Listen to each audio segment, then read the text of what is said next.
Cumprimento a todos com a paz do Senhor. Sou Cristina Mello. Estarei comentando a lição 2 do quarto trimestre de 2021.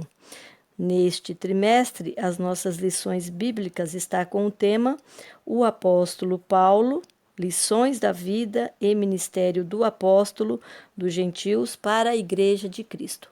O comentarista é o pastor Elienay Cabral. E a nossa lição 2 traz o título Saulo de Tarso, o Perseguidor. No início da semana eu postei aí no último vídeo a apresentação da lição, onde tem o texto áureo, verdade prática, a importância da leitura diária, a leitura bíblica em classe, bem como os objetivos desta lição. Então hoje vamos direto à introdução da lição. Então, nesta lição 2, nós vamos tratar da vida de Paulo antes da sua conversão. Na verdade, o trimestre vai focar principalmente na vida dele, não é? Como iniciou seu ministério, o que é que ele traz de lições importantes para nós, e para isto é importante conhecer um pouquinho a vida deste apóstolo. Vimos a sua origem, a geografia do mundo onde ele vivia. Também é aqui que nós tratamos um pouquinho quando ele foi chamado pelo próprio Senhor para levar a mensagem aos gentios, e também falamos um pouquinho do mundo cultural de Paulo nesta lição, e também o mundo religioso. E hoje nós vamos tratar da pessoa do apóstolo Paulo. Quem era este homem que foi aí este grande teólogo mais tarde, que foi esse grande missionário. Então, para entendermos melhor como se deu tudo o que ele fez, as perseguições, é importante nós voltarmos um pouquinho aqui na história e falar um pouquinho do que acontece com os seguidores de Cristo após a sua morte. Então, quando Jesus foi preso, condenado, não é, e chegou ali à morte, bem que ele também foi ressuscitado, mas todos estes acontecimentos fez com que as autoridades religiosas de Jerusalém iniciassem uma ferrenha perseguição contra todos os cristãos e seguidores de Cristo. Estas perseguições se tornaram mais intensas após o Pentecoste. Estas perseguições elas se tornaram mais intensas após o Pentecostes, porque quando aqueles seguidores de Cristo, seus discípulos e apóstolos, receberam poder e autoridade concedido pelo Espírito Santo, eles se tornaram mais ousados, e a palavra de Deus diz que a igreja crescia a cada dia. Na primeira pregação de Pedro, 3.000 almas se renderam aos pés de Cristo. Depois, após a cura daquele coxo ali na porta do templo, eles chegaram a quase 5.000 cristãos, 5.000 pessoas que receberam o Senhor Jesus em sua vida. Esta cura também, ela trouxe para aqueles dois apóstolos muitas perseguições. A palavra de Deus fala de prisões, de proibição de pregar a palavra de Deus. Então inicia esta perseguição ali antes mesmo da morte de Estevão, que é o diácono, que foi mais tarde separado ali no capítulo 6, nós vemos a passagem. Ele é separado para ser um diácono, e a palavra de Deus também coloca ele ali como um grande evangelista. E outro ponto ainda chama a atenção do judaísmo, que é a religião dos judeus. Os apóstolos e seus discípulos, eles expandiram o cristianismo. A salvação em Cristo agora estava sendo proclamada para além de Jerusalém, Judéia e Samaria, chegando até as regiões gentílicas do Império Romano. E aí, neste momento em que eles saem levando a palavra, Lucas registra em Atos, ou dá um destaque a alguns homens, entre eles Barnabé e Estevão, e também ele cita ali a instituição do diaconato, onde 2 diáconos se destacam, que é Estevão e Felipe. Atos capítulo 8, 26 e 32. Por meio deles, milagres e prodígios eram realizados, chamando a atenção dos judeus. E Estevão, que é um dos pontos aí que vai ser destacado na lição, porque após a morte dele é que o Senhor Jesus vem chamar Paulo. Ele foi também um grande evangelista. A palavra de Deus diz que após ele iniciar ali as suas palavras, falando do Senhor, falando da salvação, os judeus os interpelam. Antes já haviam prendido Pedro e Paulo, e agora aqui eles vêm atrás do evangelista Estevão. E a palavra de Deus diz que a autoridade deste homem era grande. O Atos capítulo 6, versículo 10 diz assim, que não podiam resistir à sabedoria e ao espírito com que falava. Então, o seu discurso era uma demonstração de sabedoria e autoridade, que deixaram os fariseus com muita raiva, com muito ódio. E eles começam então a caluniar e mentir contra Estevão, até o prenderem e levarem perante o conselho dos anciãos, conforme Atos capítulo 6, versículo 8 e 15. E nós vemos ali um Estevão com mais autoridade, com mais unção de Deus, pregando, falando com aqueles homens, enquanto ele estava ali sendo oprimido.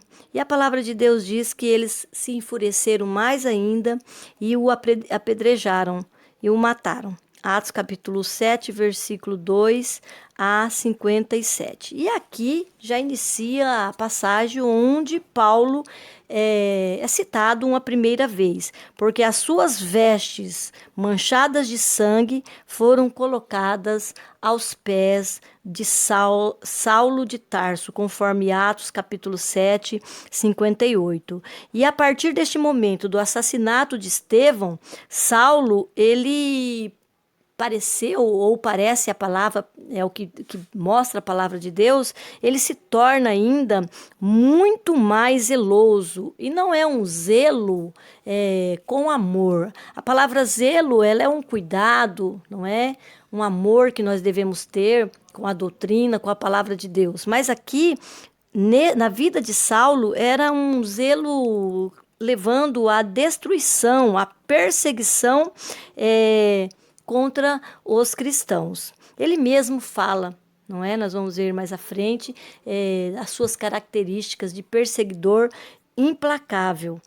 E o autor fala aqui, o discurso de Estevão emudeceu Saulo de Tarso, fazendo dele um perseguidor implacável contra a igreja de Cristo. Mais à frente, o apóstolo Paulo ele vem falar como se deu esta perseguição. Lá em Atos capítulo 22, versículo 5, diz assim, como também o sumo sacerdote me é testemunha, e todo o conselho dos anciãos, e recebendo destes cartas para os irmãos, fui a Damasco, para trazer manietados para Jerusalém aqueles que ali estivessem, a fim de que fossem castigados. Então, estas cartas, a palavra de Deus não explica a que se refere. Na Bíblia Nova Almeida Atualizada, o comentarista diz assim, que eram papéis que Saulo solicitara ao sumo sacerdote, podem ter sido documentos oficiais de extradição, ou cartas de apresentação para as sinagogas de Damasco. Então, estas cartas aí dava a ele a autoridade para agir, não é? Em nome ali dos sumos sacerdotes, em nome dos judeus. A palavra de Deus diz que ele era um fariseu, e nós conhecemos essa seita pelo seu rigor, pelo seu exagero em relação às leis, não é? E Paulo, ele era um fariseu. os fariseus, eles excediam em muito ao que estava na lei. Tanto é que Jesus os critica por parecer que segue a lei de maneira tão correta, e eles pecam em relação a outros assuntos que também está na lei. Nós sabemos que a lei, ela proibia matar. Lá nos 10 mandamentos diz não matar. E ali Paulo estava matando em nome da religião, porque não era em nome de Deus. Foi Deus que mandou Jesus. Foi Deus que levantou aqueles apóstolos. Foi Deus que deu ali também autoridade a eles por meio de Jesus Cristo e do Espírito Santo. Então, ele estava ali em um zelo destruidor, não é? Fora da vontade de Deus em relação aos cristãos. E no tópico 1, nós temos aqui o título: Saulo de Tarso, o perseguidor implacável. Temos aqui 3 subtópicos. Saulo se descreve como blasfemo, perseguidor e opressor. 2. As ameaças de Saulo de Tarso. 3. Porque Saulo perseguia os cristãos? Temos até uma pergunta aqui neste primeiro tópico. Então, aqui neste tópico de número 1, vem apresentar aqui o Paulo que oprimia, o Paulo blasfemo, perseguidor e opressor. Ele era um fariseu fanático, não é? Ele mesmo diz lá em 1 Timóteo, capítulo 1, versículo 13. A mim, que dantes fui blasfemo e perseguidor e opressor, mas alcancei misericórdia, porque eu fiz ignorantemente na incredulidade. Aqui também, no capítulo de Filipenses, capítulo 3, versículo 5, ele fala aqui da sua circuncisão no 8º dia, da sua linhagem da tribo de Benjamim, e ele ainda fala: hebreu de hebreus, segundo a lei, fui fariseu, se apresentando aqui como um fariseu. E também nós temos aqui outra menção saindo diretamente dos lábios de Paulo, falando dessa sua característica de perseguidor. Ele diz assim, lá no capítulo 1, versículo 14, começando no 13: porque já ouviste qual foi antigamente a minha conduta no judaísmo, como sobremaneira perseguia a igreja de Deus e a assolava, e na minha nação excedia em judaísmo a muitos da minha idade, sendo extremamente zeloso das tradições de meus pais. Aqui, quando ele testifica do seu exagero quanto às coisas que fazia em nome da religião, não é? Ele era um fanático. E este fanatismo tornou-o um homem violento contra pessoas simples, homens e mulheres, e sem qualquer compaixão. A palavra de Deus diz que ele entrava nas casas e arrastavam aquelas pessoas que seguiam. Aqui a palavra de Deus ainda fala, seguiam o caminho, né? São os novos crentes ali, os salvos em Jesus Cristo. Então ele tinha aí esta característica de uma pessoa que, em nome da religião, perseguiam as pessoas. Aqui ainda, no nosso tópico 1, subtópico 1, o autor diz: apoiado pela casta sacerdotal que odiava o nome de Jesus, Saulo usava dos meios legais para atacar os cristãos, que são aquelas cartas que ele pega com o sumo sacerdote para dar ali autorização para ele, para fazer o que ele fazia. É tão forte esse sentimento de Paulo contra os cristãos, que Lucas diz que ele respirava ameaças e morte contra os discípulos de Jesus. Atos 9:1. Então, para ele, não era problema nenhum tirar as pessoas de suas casas e levá-los preso a Jerusalém, todos aqueles que professavam o nome do Nazareno. 9:2, porque é isto que Jesus fala para ele, não é? Quando Jesus o encontra ali a caminho de Damasco, que Jesus chega a ele, ele diz assim, ó, Jesus diz assim a ele: Saulo, Saulo, por que me persegues?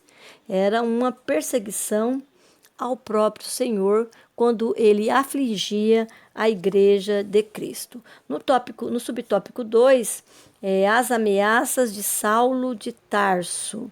E aqui o autor vem falar um pouquinho dessa expressão, respirando ameaças e morte.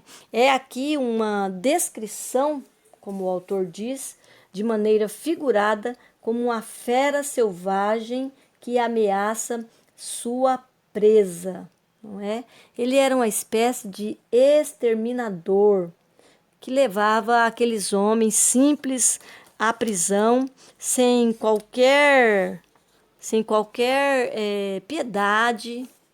A palavra de Deus diz que ele, quando ele pega essas cartas, é para trazer manietado, ou seja, algemado, preso, aqueles homens até ali, os sacerdotes, para que eles fossem punidos, não é? A ideia dele era punir aqueles homens, para que eles não falassem mais no nome do Senhor. O subtópico 2 vem falar aqui das ameaças de Paulo de Tarso. Então, nós vimos anteriormente aqui que ele tinha um grande ódio contra os seguidores de Jesus Cristo.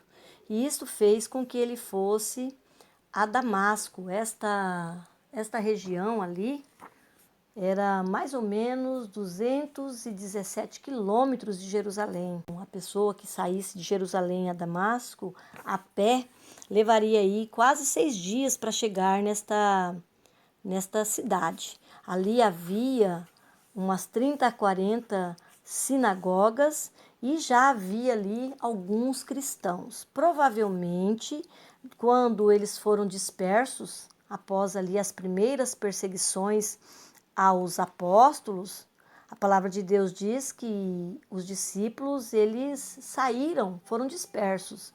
Os apóstolos ficaram em Jerusalém, mas eles foram dispersos. E a palavra chegou a Damasco. Começou ali um movimento ali dos cristãos. E ali ele vai a essa cidade para conduzir estes homens à prisão, trazê-los manietados, segundo a palavra, à prisão. E ele tinha poder também para mandá-los açoitar, não é? E aqui há aquela expressão forte, eu acho forte, respirando ameaças e morte. O autor registra aqui no livro de apoio que é como uma fera selvagem que ameaça sua presa. E era isso mesmo que ele fazia. Ele prendia, ele açoitava, ele permitia até mesmo a morte, como aconteceu com Estevão, que foi apedrejado e ele estava de longe vendo. As vestes de Estevão foram deixadas aos pés de Saulo. Ele não poupava ninguém que seguisse a doutrina de Cristo.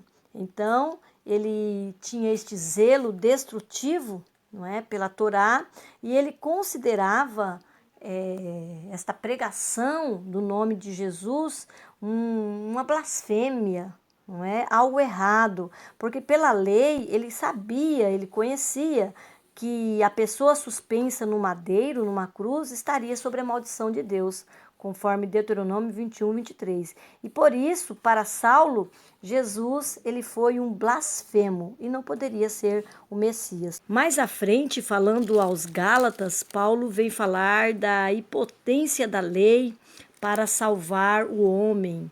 E vem falar aqui uma frase interessante sobre esta palavra: todo aquele que for pendurado no madeiro é maldito. Olha o que ele diz aos Gálatas, capítulo 3, versículo 13.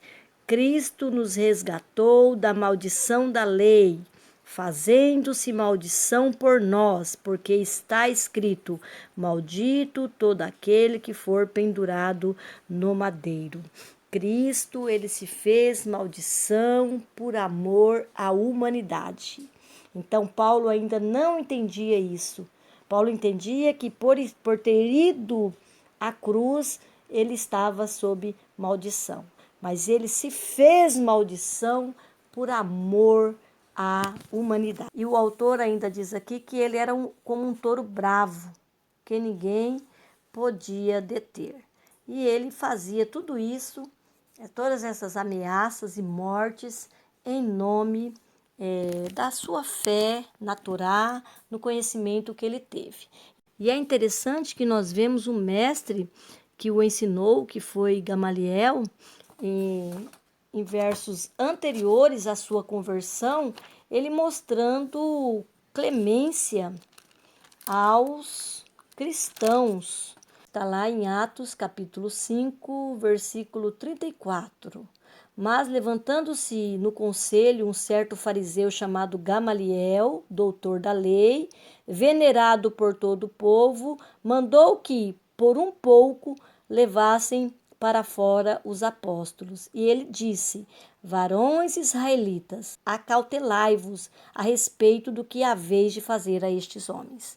Então, este homem sábio ensinou Paulo, mas a palavra de Deus mostra aqui um homem com muito rigor, provavelmente não sendo influenciado pelos ensinamentos de Gamaliel, mas era algo próprio dele.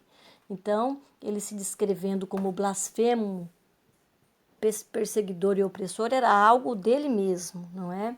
Era algo de Paulo. Não foi aí que ele aprendeu na lei. Na verdade, a lei proibia matar assim da maneira que ele fazia, sem o julgamento, matar em nome de Deus, sem que Deus estivesse no negócio, não é? Então, aqui ele exagerava no seu rigor. No subtópico 3, nós vamos tratar aqui sobre o porquê Paulo perseguia os cristãos. O que levou este apóstolo a se tornar um perseguidor tão ferrenho contra os seguidores de Cristo? A ideia que o autor passa aqui era o zelo destrutivo pela Torá e o suposto fato religioso de que Jesus fosse um blasfemo. Então, para Paulo, o anúncio de que um crucificado pudesse ser o Messias prometido pelos profetas era um escândalo.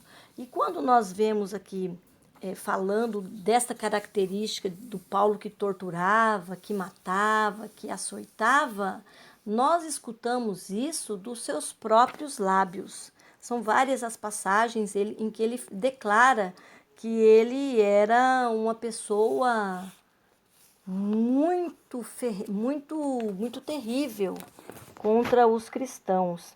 O autor diz aqui que ele empregava também tortura psicológica nas suas perseguições aos cristãos.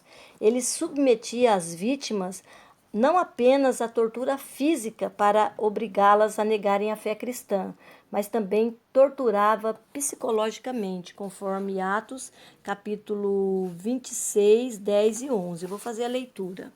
O que também fiz em Jerusalém, e havendo recebido o poder dos principais dos sacerdotes, encerrei muito dos santos nas prisões, e quando os matava, eu dava meu voto contra eles, e castigando-os muitas vezes por todas as sinagogas, os obriguei a blasfemar, e enfurecido demasiadamente contra eles, até nas cidades estranhas os persegui. Esta questão aqui de obrigar eles blasfemar é como se ele tivesse usado de tortura para que eles negassem o nome do Senhor. E ele mesmo diz que foi um blasfemo, um perseguidor e opressor. Atos capítulo 1, versículo 13. Então, havia aí toda uma violência, tanto física quanto psicológica, porque ele açoitava, ele mandava prender, ele ordenava o apedrejamento e a morte daqueles fiéis. E ali ainda, quando fala que ele dá voto contra eles, é ali estando de acordo com a morte daqueles discípulos, não é? Então, era uma forma que ele usava essa tortura psicológica para fazer aqueles cristãos a negarem o nome de Cristo. E esta questão aqui levantada nesta lição acerca da perseguição aos cristãos é também muito comum nos dias de hoje, principalmente em países onde o evangelho não pode ser pregado, que estes homens também são muitas vezes punidos por não negar o nome do Senhor, não é? Nós vemos até aqui no início, quando Pedro ele é orientado por aqueles homens para que não falassem o nome de Jesus. Está lá em Atos, capítulo 4, versículo 18. E chamando-os, disseram-lhes que que absolutamente não falasse nem ensinasse o nome de Jesus.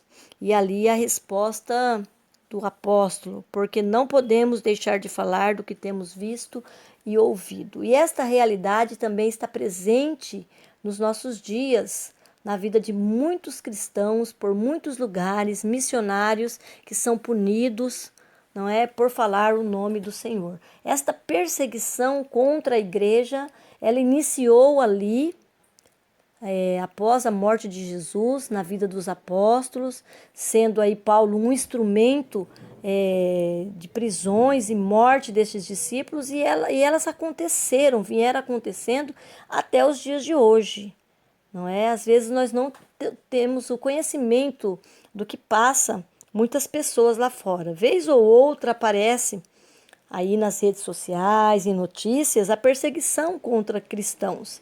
Mas na prática, no dia a dia, nós não sabemos o tanto que estes homens sofriam. Então há muitos Paulo de Tarso por aí perseguindo cristãos.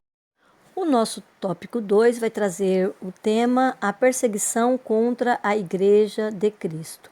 E no subtópico 1 vai tratar aqui contra os seguidores de Jesus. Quem estava contra os seguidores de Jesus, estudando aqui nesta lição, é Saulo de Tarso.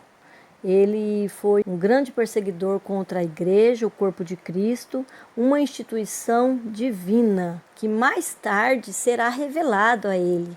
É interessante, primeiro ele persegue os cristãos, ele mata muitos cristãos, ele blasfema contra o nome de Jesus, ele faz uma tortura psicológica contra aqueles homens, e após o encontro com Jesus é ele que vem trazer doutrinas valiosas ali transmitida pelo Espírito Santo à Igreja de Cristo, não é?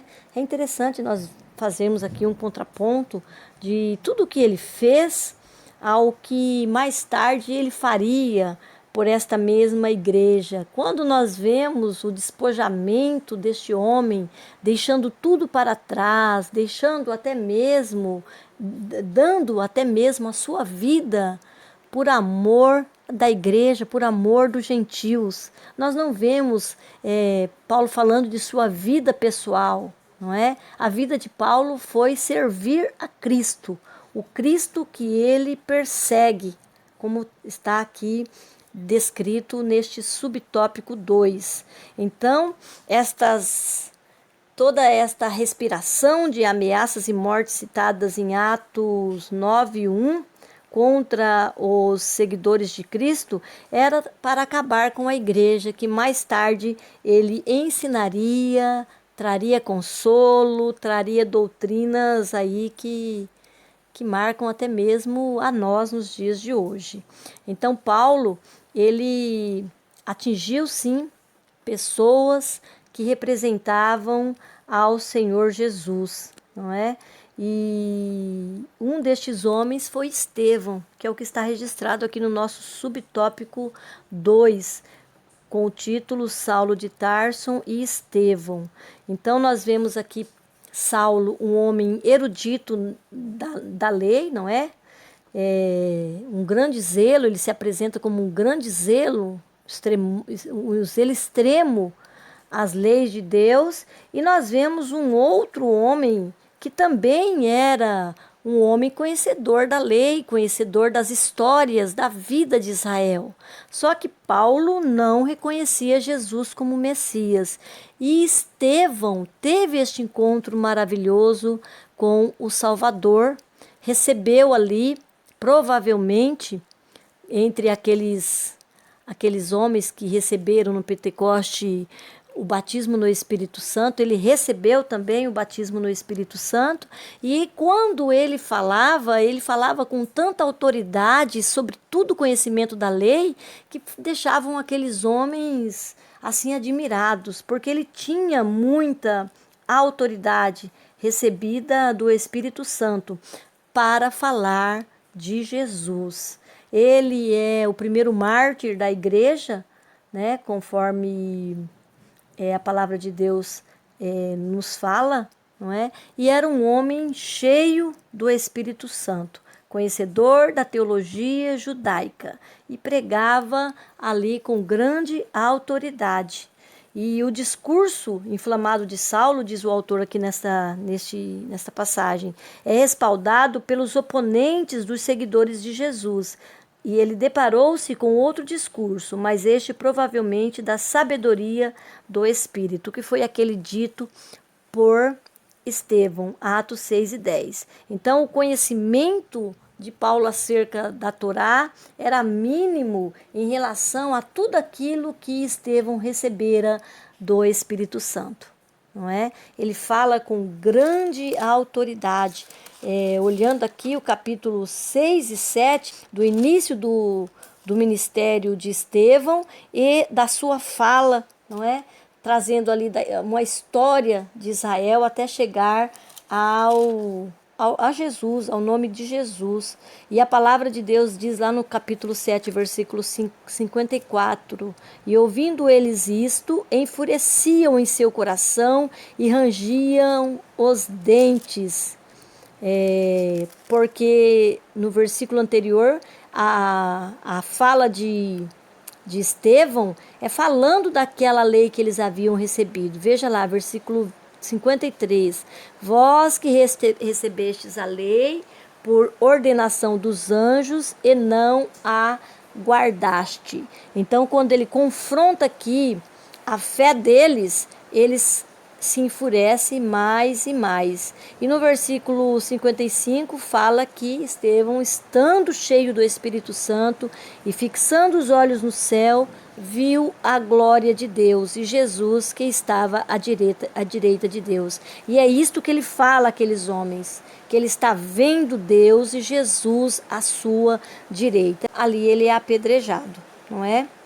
E na sua invocação durante a morte, ele diz assim: Senhor Jesus, recebe-me o meu espírito. E ali ele clama com grande voz, ainda dizendo: Senhor, não lhes impute este pecado. Dito isto, adormeceu. E lá no capítulo 8, versículo 1, fala da presença de Saulo neste evento, consentindo a morte dele. Então ele estava ali para permitir que Estevão fosse morto. Ainda neste subtópico 2, é importante registrar aqui que as vestes ensanguentadas do jovem Estevão é colocada aos pés do jovem chamado Saulo, conforme Atos 7 e 59. E ali no capítulo 8, versículo 1, mostra também que após a morte de Estevão, estes homens que estavam reunidos ali no mesmo lugar, após o Pentecoste ainda, não havia sido ainda dispersos, eles são obrigados a saírem do lugar em que eles estavam. Então a morte de Estevão, ela promoveu ou potencializou a mensagem de Cristo às outras nações. Eles tiveram que fugir para outros lugares. Provavelmente foi aqui, após essa dispersão, que a palavra de Deus chegou ali a Damasco, que é onde Paulo vai para prender cristãos e encontra Jesus ali a caminho de Damasco. No subtópico 3 vai tratar um pouquinho aqui da intolerância religiosa e política contra a igreja atual. Estudar esta intolerância lá no início, ainda na igreja primitiva, nos leva a olhar também para os nossos tempos, não é? Desde que a igreja nasceu ali no Pentecoste, ela é perseguida. Isto nunca cessou, não é? Era proibido fazer menção do nome de Jesus por ordem do inimigo de nossas almas. Era ele que estava por trás de todas estas artimanhas para perseguir o povo de Deus, para matá-los, para levá-los à arena de leões mais tarde, como nós sabemos pela história de tantos cristãos que foram perseguidos, não é? E é ele ainda que continua, não é, de forma incansável a querer destruir a igreja de Cristo. Enquanto nós estivermos aqui na terra, a igreja passará por perseguição, não é? Veja o que Paulo diz ao jovem Timóteo, lá em 2 Timóteo 3,12. Todos os que piamente querem viver em Cristo Jesus padecerão perseguições. Então, esta perseguição, ela nunca vai acabar, como nós vemos nos dias de hoje, como disse anteriormente, tantos cristãos sendo perseguidos, tantos homens malignos querendo proibir fazer menção do nome de Jesus em alguns lugares onde não é permitido fazer isso, quantas pessoas querendo forçar cristãos por todo mundo a negar as verdades do Evangelho de Cristo. E também as verdades de Deus. Há uma luta incansável da igreja contra aqueles que querem destruir a sã doutrina, não é? Pregando ideologias e mentiras, ensinando o povo aquilo que vai levá-los a deixar Deus insatisfeito, deixar Deus triste, não é? Para que assim a igreja de Cristo pare. Isto vai acontecer por todo o tempo. Estevão, ele foi o primeiro mártir da era cristã. Ele sentiu na pele o peso dessa perseguição, não é? Conforme Atos 7,52. E todos pagaram um preço alto por seguir a Jesus. Então nós temos aí várias histórias quando vamos ler lá sobre os mártires, não é? Os mártires da antiguidade. Então esta perseguição, ela vai continuar, mas nós temos a promessa do nosso Senhor Jesus que as portas do inferno não prevalecerão contra a igreja de Cristo. Embora ela sofra perseguição, ela seja oprimida, ela sempre vai ter aí algum escape, não é? Sempre teremos algum escape para que o nome de Cristo continue a ser proclamado por todos os lugares. O pastor Elianai Cabral diz no seu livro aqui do comentário da lição: a igreja atual continua a despertar fúrias de certas autoridades políticas e religiosas que não aceitam a mensagem de liberdade e vida que o evangelho proporciona. Nossos irmãos que servem a Deus em países políticos e religiosamente fechados para o evangelho continuam a pagar com a própria vida a fidelidade à mensagem de Cristo. Então, esta perseguição, esta intolerância, ela chega até os dias de hoje. É importante que nós oremos pela igreja perseguida. É importante que nós oremos pelos missionários que estão à frente de grandes trabalhos aí, levando o nome de Jesus e tirando, não é, das mãos de Satanás as almas e trazendo para as mãos do Senhor Jesus, que é aquele que pode curar, trazer salvação, trazer vida eterna. E no nosso tópico 3, com o título Quando um sistema se volta contra a igreja, nós vamos falar um pouquinho aqui como era a perseguição contra os primeiros discípulos. Então, Saulo de Tarso, ele lidera esta perseguição contínua e violenta, como diz o autor da lição, prendendo os primeiros cristãos, mandando açoitá-los, e não havia escrúpulos nem mesmo com as mulheres e crianças, conforme Atos 9, 21. Aqui, na palavra de Deus, diz assim: todos os que ouviam estavam atônitos e diziam: não é este o que em Jerusalém perseguia os que invocavam este nome, e para isto veio aqui para levar preso aos principais dos sacerdotes? Então, aqui após ali aquele encontro com Jesus, onde ele fica alguns dias com os discípulos que estavam em Damasco, as pessoas tinham medo dele, não é? E questionava: não é este que perseguia, não é este que fazia tanto mal para nós? E no versículo 22 diz assim: Saulo, porém, se esforçava muito mais e confundia os judeus que habitavam em Damasco, provando que aquele era o Cristo. Então aqui nós já vemos no início dele convertido, quando outrora ele era perseguidor, agora ele se torna perseguido. Tanto é assim que quando Barnabé vai buscá-lo lá em Jerusalém para ensinar em Antioquia, as pessoas temem. E aí ele vai antes para conhecê-lo, ver o testemunho dele, e ele traz as boas novas que ele realmente se convertera, que poderiam confiar nele, porque ele viu a transformação que Jesus fizera na vida de Saulo. Glória a Deus e aleluia. Que o nosso Senhor Jesus, ele ainda continua libertando homens opressores, homens terríveis, e trazendo aqui a verdade a eles, para que mais tarde, não é, eles venham a proclamar também o Evangelho de Cristo. Então, esta perseguição contra os primeiros cristãos é que levou Saulo a ter um encontro verdadeiro com Cristo. Ele entendia, ele fala que por ignorância, que praticar todas estas barbáries era defender a fé judaica, não é? Livrando os judeus de hereges, exatamente nos moldes de que Jesus havia alertado os discípulos.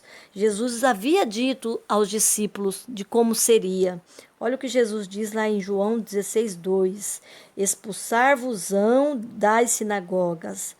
Vem mesmo a hora em que qualquer que vos matar cuidará fazer um serviço a Deus. E Paulo achava que estava fazendo um serviço a Deus. No subtópico 2, perseguição, tortura e método. Parece exagero afirmar que Saulo de Tarso torturava os primeiros cristãos, mas é ele mesmo que declara em seu testemunho pós-conversão. Ele mesmo, como vimos aqui anteriormente, que se descreve como blasfemo, perseguidor e opressor, lá em 1 Timóteo 1,13. E temos outras várias passagens onde ele se declara como um homem que perseguia a igreja de Cristo. Lá em Atos capítulo 26, 10 e 11, ali quando ele já está próximo à sua prisão em Roma, ele diz assim, capítulo 26 de Atos, versículos 10 e 11. O que também fiz em Jerusalém, e havendo recebido o poder dos principais dos sacerdotes, encerrei muitos dos santos nas prisões, e quando os matava, eu dava o meu voto contra eles, e castigando-os muitas vezes por todas as sinagogas, os obriguei a blasfemar, e enfurecido demasiadamente contra eles, até nas cidades estranhas os persegui. Aqui quando ele está testificando perante o rei Agripa, não é? Onde ele dá o testemunho dele ali. E mesmo com toda esta violência empregada, não é? Citada aqui como açoites, prisões, tortura psicológica, apedrejamento e mortes, muitos dos discípulos fiéis a Cristo não negaram o nome de Jesus. Paulo, mais à frente, também vai sofrer açoites e prisões e muitas perseguições. Nós sabemos que as suas cartas com doutrinas maravilhosas para a igreja foram escritas em prisões. E no subtópico 3 vai tratar mais um pouquinho aqui da perseguição aos pentecostais. O autor diz assim: no início do movimento pentecostal no Brasil, nossos pioneiros sofreram toda sorte de perseguição e violência. Muitos deles sofreram agressões físicas e psicológicas. Tudo isto porque pregavam uma doutrina que a religião oficial não aceitava. O que dizer de Daniel Berg e Gunnar Vingre, os primeiros pastores nos primórdios das Assembleias de Deus no Brasil? E tantos outros irmãos perseguidos nesses rincões brasileiros?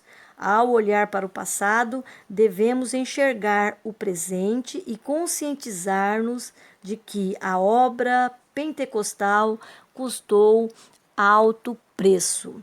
Então, a igreja, ela foi perseguida no seu início, ela continuou sendo perseguida durante esses anos e a perseguição ainda está nos nossos dias. E até a volta de Jesus nós veremos muito mais perseguições contra os cristãos e principalmente contra a palavra de Deus, que é a verdade proclamada pelos cristãos.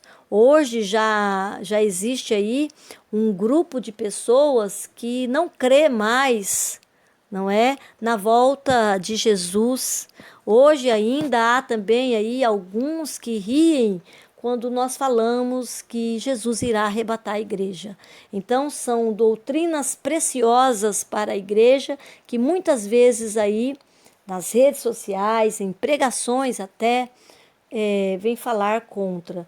Então nós estamos em constante guerra espiritual para defender o nosso Senhor Jesus, defender o nosso Deus, defender também a sua palavra. Amém? E eu quero terminar aqui com a conclusão que o autor deixou na lição. Se a igreja fosse uma mera organização humana, já teria acabado, mas é uma instituição divina, edificada pelo próprio Cristo, e por isso a igreja subsiste ao longo dos séculos e continuará a subsistir até a vinda gloriosa de Jesus para arrebatá-la. A igreja é de Jesus. Amém? Louvado seja o nosso Deus e o nosso Senhor Jesus. Quero aqui também agradecer esses momentos em que estivemos aqui juntos, na ministração deste ensino, e também quero pedir a Deus a bênção dele sobre você, sua casa, sua família e a escola dominical a qual você pertença, que vai acontecer aí no dia de domingo ou já aconteceu durante a semana. Vá conhecer, vá ouvir o que o seu professor tem para falar desta lição. Amém? Deus abençoe a todos.